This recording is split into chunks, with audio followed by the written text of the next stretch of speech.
Wrap up the week with today's market insights.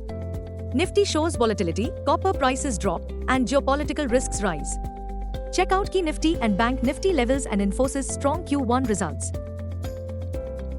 Gift Nifty is wavering in early action, indicating Nifty may lag direction in today's trade. Overnight, Wall Street traded volatile following massive profit booking from overbought conditions. Copper prices have slumped to a 3-month low amidst pessimism over industrial demand in top consumer China.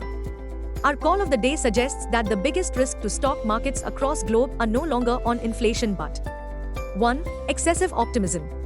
2. Geopolitical conflict risk.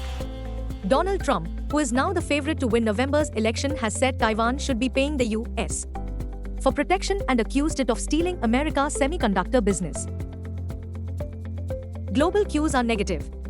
In yesterday's trade, FIIs turned out to be net buyers to the tune of Rs 5484 crores, while DIIs were net sellers to the tune of Rs 2904 crores. Sentiments turns risky. Market breadth for the day is likely to be positive. Nifty's technicals are indicating higher high-low patterns. FANO June month data suggests the trading range for Nifty is likely to be between 23,900 to 25,000 zone. India VIX has is hovering at 14.51 levels. Nifty PCR, 25th July, is at 1.32 levels. Bank Nifty PCR, 31st July, is at 1.09. Nifty outlook, profit booking could keep upside capped.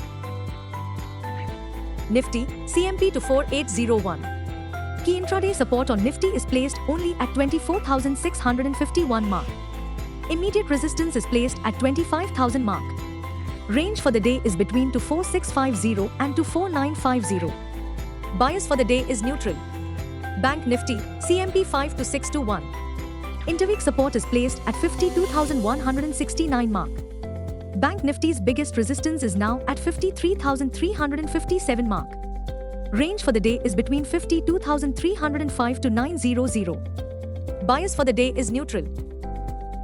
Overnight, Infosys ADRs had zoomed 9.5% higher in intraday trade as its Q1 results surpassed street estimates. Infy reported a 7% rise in first quarter net profit and raised its growth outlook for the current financial year. For the current fiscal year, it raised revenue growth guidance to 3 to 4% in constant currency terms. The corporate earnings season to trickle in today. Friday, 19th July, Blue Dart, BPCL, NAM India, Oberoi Realty, Paytm, PVR Inox, Reliance, RIL.